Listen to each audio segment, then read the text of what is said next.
that happens in sequestration and defense cuts, but Congressman Whitman, that's not going to happen, right? All our ass go. There we go.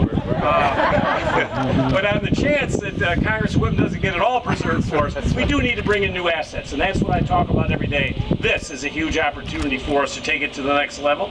As you know, Fort Monroe is the largest fully moated masonry and earthen fort in the entire United States of America.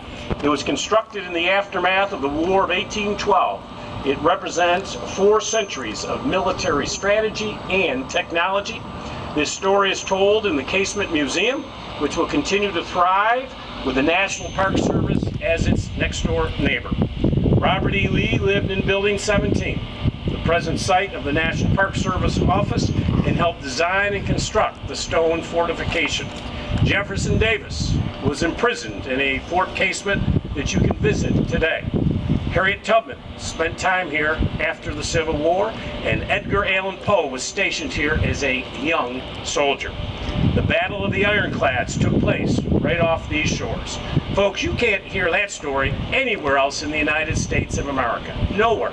In fact, I was here on Saturday for the key lane of the JFK, the brand new aircraft carrier. It was a spectacular ceremony, but I did stand with Joseph Kennedy III, and I had to explain to young Joe that they like to talk about this little picnic that they had up there in Plymouth Rock or something like that in 1619.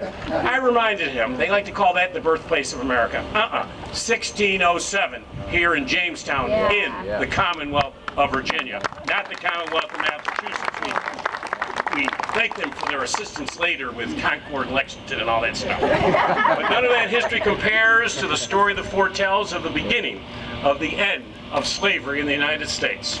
So much of our African American history has been lost and untold. But this monument gives us a unique opportunity to share this story with visitors from all over the world. The first enslaved Africans in the British colonies were brought to this peninsula in 1619. Among these earliest African residents were Anthony and Isabella.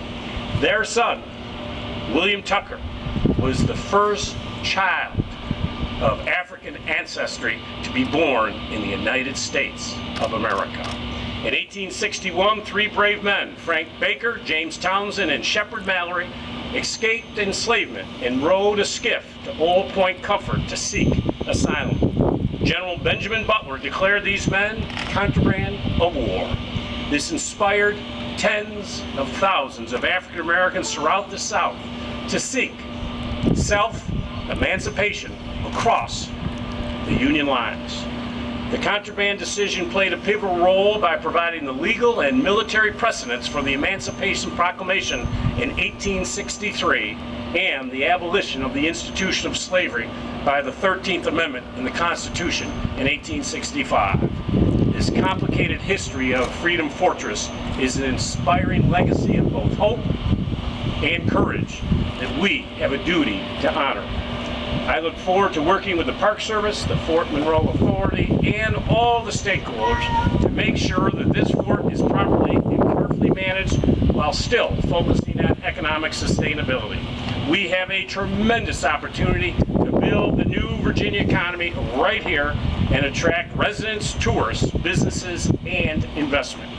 Together, we can write a new chapter for the fort and at the same time, preserve its past. Fort Monroe has been an important part of our history for 400 years, and I look forward personally to being part of the next 400 years here at Fort Monroe. I'm not going away. Thank you very much.